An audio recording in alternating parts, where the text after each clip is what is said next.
Hello everyone, what's up? Ito po ang pambansang batang kalye ng Pilipinas. So for today's video, ang pag-uusapan po natin ay tatawagin po natin siyang baluarte.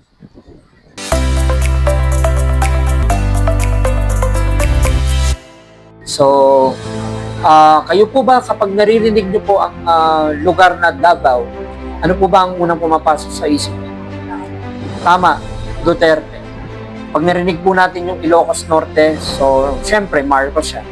Pag narinig po natin yung Tarlac, Aquino. Sila po yung tatlong pangunahing pamilya or angkan na kapag narinig natin, yung mga lugar na yun nakadikit na sa mga pangalan nila. Katulad din po ng Makati, naisip natin mga Binay. Pag sinabi pong Quezon City is Belmonte. So nandyan din po yung San Juan, Ejercito Estrada, yung Navotas is Tiangco.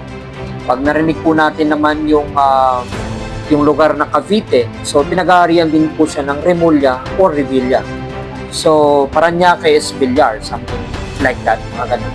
So bakit po natin gustong i-discuss yung ganitong klaseng topic? Kasi we all know that magkakaroon po ng midterm election sa Pilipinas. At na October 1, nag-file na nga po ng Certificate of Candidacy ang mga gustong tumakbo at yung mga incumbent. So, ano po ba ang main topic natin for today? So, baluarte, tinatawag natin siyang baluarte kasi isa siyang lugar kung saan yung pangalan ng isang kandidato is nakatapat na. Kumbaga, ito is baluarte ng isang kandidato. So, and gusto po natin talakayin ang mga ganitong klaseng topic kasi gusto po natin mawakasan ang political dynasty. So, isa po ako sa against sa political dynasty. Kasi isa po sa nagiging cause ng corruption ay ang political dynasty.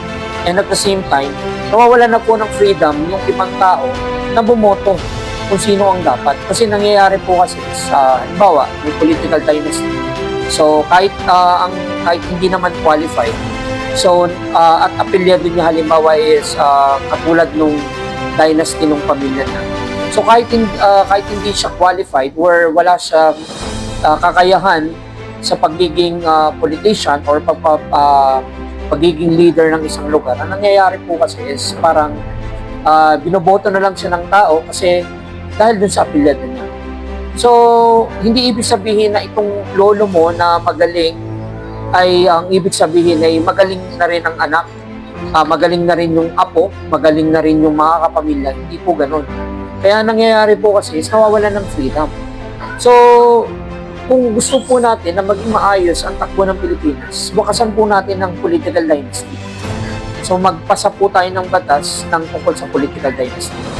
Ang problema po kasi is, if I remember, si Senator Robin Padilla, gusto niya maipasa itong anti-political dynasty. I'm not quite so sure kung paano ito gagawin kasi ang kilala si Robin Padilla na kaalyado po ni Pangulong Duterte, which is ang mga Duterte is naghahari po pagdating sa Davao City. So, and at the same time, mukhang hindi po ito may papasa kasi sa Congress pa lang, nandun na rin yung mga magkakamag-anak sa Kongreso. So, hindi nila ipapasa to kasi sila yung maapektuhan. Tapos, pagdating sa Senate, hindi rin nila ipapasa to kasi sila rin yung magpapasa ng batas. So, may itong political dynasty na to is magiging continuous pa rin. So, ang sa part po ng mga mamamayan, katulad ko po, so ako po ay against yan kasi ako po ay taxpayer. And gusto ko po sana ay yung tax na binabayad ko, na pinaghirapan ko na ibayad sa gobyerno, may mapuntahan po kasi na maayos. Hindi po yung nangyari is magiging kurap lang at kukurakutin lang ng isang politician. Tapos paano mag-a-against yung isang politician kung kamag-anak niya rin yung isang politician.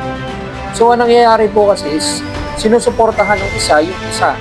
So to the point na parang nagiging ano na po ito is parang big time syndicate.